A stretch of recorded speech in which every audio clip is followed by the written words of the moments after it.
What's up, everyone? You know who I am. I'm the one, the only Jack Slater. Yeah, I'm the comic outlaw. Check us out on YouTube, man. Subscribe. Drop a like, man. And hit me up. Hmm. And you know what time it is? Ooh, I feel a jingle coming on. It's Funko time.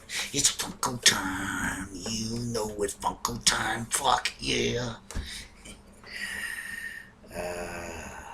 And this little gem I managed to find in a little place called the Silver Artifact. Fun place. And they had something I've been looking for a good while. Check that out. Doctor Who. Jack Harkness. Captain Jack. Now, I don't know if you a fan of the Doctor or not, but this guy has survived a few iterations of the Doctor. Let's see. The 11th Doctor, the 12th Doctor, no, the 10th Doctor, the 11th Doctor, and the 12th Doctor he's made appearances in. And I think there's a rumor he's going to appear with a new Doctor. And how can he do this? Captain Jack is immortal. Back in the day when Doctor Who first rebooted and they went with the first Doctor, which ended up being the 10th Doctor, yeah, he teamed up with this girl named Rose. She became this cosmic being because she ended up dipping her hands into the time circuits of the TARDIS. The TARDIS is this big blue box. Look it up if you don't know what the fuck I'm talking about. Okay, this is a Doctor Who thing. This is for all the Doctor Who geeks out there. And she becomes Bad Wolf and connects basically throughout the universe and all, apparently, of the Doctor's lifetimes. Just like Clara did, only on a much deeper scale, I think. I think Rose and the 11th Doctor, when he became the younger Doctor, she kind of had a thing for each other.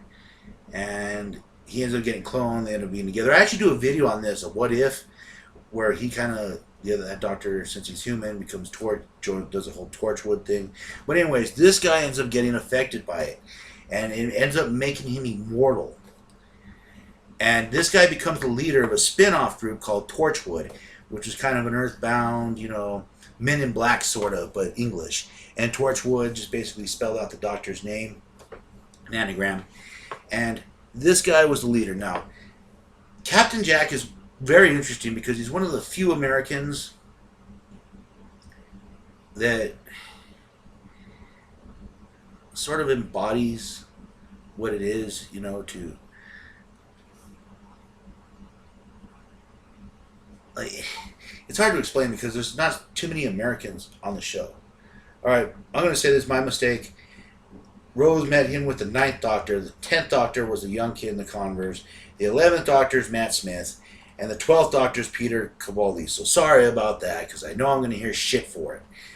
Alright, he's been down since the 9th Doctor. He was hanging out with the 10th Doctor, mostly. And he's appeared on and off in different times with other different Doctors. He's immortal, but he basically had his big time to shine. He got his intro in the 9th Doctor, and he got his time to shine mostly in the 10th. And in Torchwood. And let me tell you, this man is like the Captain Kirk of Doctor Who. What do I mean by that? He hits on everything and anything. Man, woman, multiple sex. He doesn't care. He will find a way to jam it in. Literally. I mean, this guy hits on it. He's like, hello, I'm Captain Jack Harkness. Man, woman, this man is like the bisexual beast. And it's just entertaining to watch because he's so suave about it. He has a kind of cowboy appeal to him. And every time he seems to go on an adventure with the Doctor, the shit seems to always hit the fan. Okay? And he was in the events that actually triggered the 9th Doctor's death. And Rose ascending into the Bad Wolf thing, which she appeared during the big anniversary of the Doctor, which brought back the 10th Doctor, the 11th Doctor, and the Doctor of War, which is the Doctor that's unnamed of, that's really a doctor, but not a doctor. The actor was John Hurdy. Wonderful performance. But anyways, there's a lot of Who history. I mean, the show goes all the way back to the '60s, so there's been a lot of history that has to do with it. And Captain Jack is one of the few Americans that have actually sort of survived over and over again because they don't bring a lot of Americans in. That's kind of what I was trying to think when my brain sort of just. And it's just kind of cool that there is an American character and he is suave, and he has his flaws, of course. Torchwood was good, but it was sort of like a mix between like the X-Files and Melrose Place. It was sort of an odd mix. Like maybe I don't get what they were doing with the British humor and all, but I thought it could have been better in some ways. I mean, it was a good performance by the actor that played Jack. But yeah, Harkness was so much better when he was riding around with the Doctor. And he's helped in a lot of crucial events with the Doctor, the 10th Doctor especially. And let's just check it out, see what it comes with.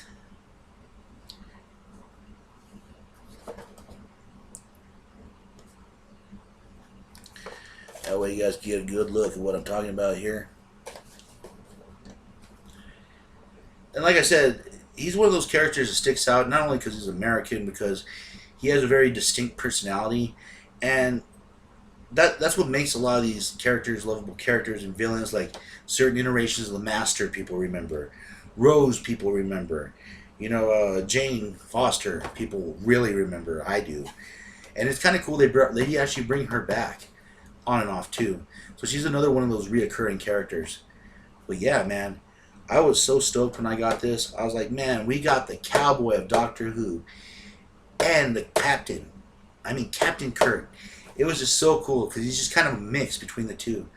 Kind of like a kick-ass space cowboy who's immortal and just wants to have a good time and make love and war. You know what I mean? It's a very cool concept, you know, very different. And it kind of, you knew that he was on screen. And he had moments where he stole the show, you know. And with a big grin, too. Like, yeah, that's me. I'm Captain Jack Harkness. Accepted. And that's just what made him all kinds of awesome. But, anyways, let's pop this open, huh? And as you know, I have a key to the city, but we don't really need that with the Funkos. You could just... Whoa. Man down.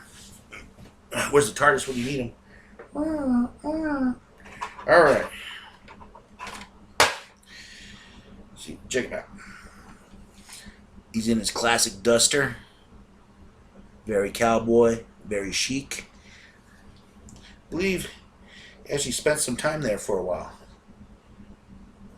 But Jack's been a lot of different places. He actually got left off somewhere and then had to find the Doctor the old-fashioned way, living and waiting. Which, after a century or two, is not too much fun, believe me. I know from personal experience. Well, yeah, it's a great toy. They did a good job in getting the details right from the show, which I really do appreciate. We'll give him a quick stand-up test. Blah, blah, blah, blah, blah. Actually, he stands up really well. Not bad. I'm going to add him to my Doctor Who set, which I have a few of them, and he'll be a great addition. I would like to get Rose and maybe like the 9th Doctor, since I already have the 10th and the 11th. And just so you know, the 12th is my absolute favorite. But this is just a real good collection. I mean, I was starting to watch around. I didn't like the 9th Doctor was okay, but I wasn't sad to see him go. The 10th Doctor is what really did it for me, and that's what got me hooked on the show again. Because I was really pissed off when they killed Sylvester McCoy, and the way they did it in the movie. I like that. Just like, oh, you can understand why the Doctor never comes to America. If you've seen that movie. And if you don't know what I'm talking about, look it up. The Whoverse has a lot of useful fucking information. I want you guys to get hooked in this. Try something new. Shit. But, great toy, great Funko. No bobblehead, though. And I'm very glad to have it. It'll look good on my shelf. And, of course, this is the Comic Outlaw telling you to be kind to each other, or I just might have to be cruel to you. and I'll catch you on the flip side.